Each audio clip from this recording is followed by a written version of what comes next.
Hello everyone, welcome back to our channel. In today's video, I'm going to show you how to withdraw money from PayPal. So, let's get started.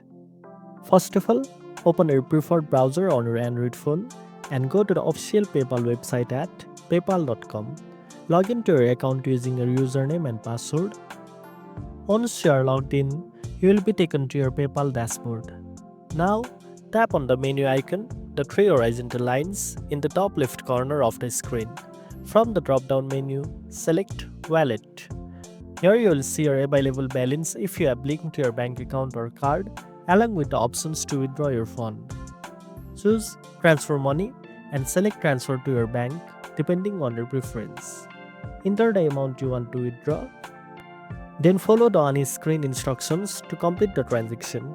Once your withdrawal request is confirmed, PayPal will process it and the money will be transferred to your linked bank account or mailed to you, depending on your choice. And that's it. Now you know how to withdraw money from PayPal. If you found this video helpful, don't forget to like, share and subscribe for more tech tips. Thanks for watching and I'll see you in the next one.